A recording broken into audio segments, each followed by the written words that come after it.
करेंगे। आज मैं आप सभी के सामने एक महत्वपूर्ण विषय पर अपने विचारों को व्यक्त करने जा रही हूँ, जो हमारे समाज में बहुत ही महत्वपूर्ण है। यह विषय है महिला सशक्तिकरण। यदि इसमें कुछ गलतियाँ होंगी तो क्षमा करिएगा। महिला सशक्तिकरण का अर्थ क्या है? महिलाओं को घरों की चार दीवारियों से बाहर निकालना और बिना किसी भेदभाव के जीवन की प्रत्येक क्षेत्र में स्वतंत्र पूर्वक कार्य करने का अधिकार देना और उन्हें अपने जीवन में निर्णय लेने के लिए सक्षम बनाना और पुरुषों के समान अवसर प्रदान करना ही महिला सशक्तिकरण का अर्थ है। महिला सशक्तिकरण में शिक्षा का स्थान बहुत ही महत्वपूर्ण है, क्योंकि शिक्षा के माध्यम से महिलाओं में जागरूकता आई है। वे अपने बारे में सोचने लगी हैं। उन्होंने महसूस किया है कि घर के बाहर भी जीवन है। महिलाओं में रोजगार का अवसर प्रदान करना भी बहुत महत्वपूर्ण है, क्योंकि जब महिलाएं अपने पैर पर खड़ी होती हैं और आर्थिक रूप से स्वतंत्र होती हैं, तो वे अपने परिवार में और समाज में कुछ करने के लिए सक्षम होती हैं, जिससे समाज में महिलाओं का सम्मान भी बढ़ता है। महिलाओं को आगे बढ़ाने के लिए सरकार द्वारा कई सारी योजनाएं भी चलाई गई हैं, जैसे सुकन्या समृद्धि योजनाएं, उज्ज्वला योजनाएं, बेटी बचाओ बेटी पढ़ाओ योजनाएं के माध्यम से बेटियों को स्कूल ले जाने और उनकी शिक्षा पूरी करवाने पर जोर दिया गया था। इसके अलावा भी भारतीय संविधान में महिलाओं को सुरक्षित रखने के लिए कई सारे कानून भी बनाए गए हैं।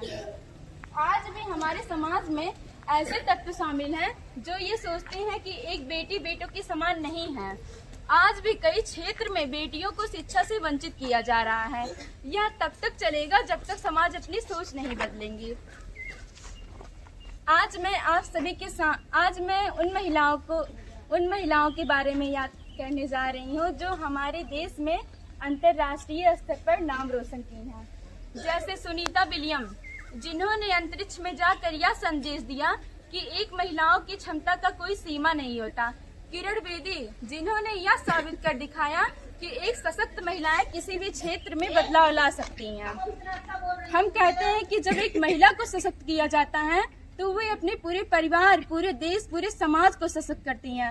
सशक्त महिलाएं सिर्फ देश की नींव नहीं, परिवार की नींव नहीं होती, वो पूरे समाज के भविष्य होती हैं।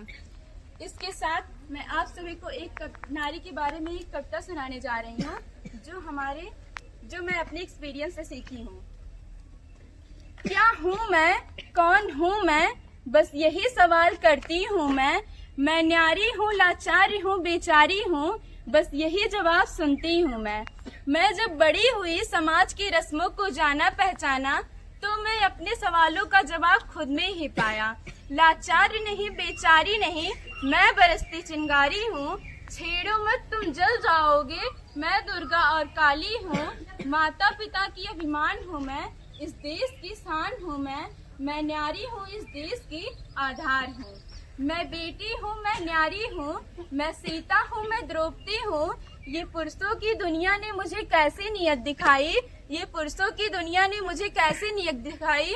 हम कहते हैं जब न्यारी में है शक्ति सारी, तो उन्हें कहते हैं क्यों बेचारी। धन्यवाद।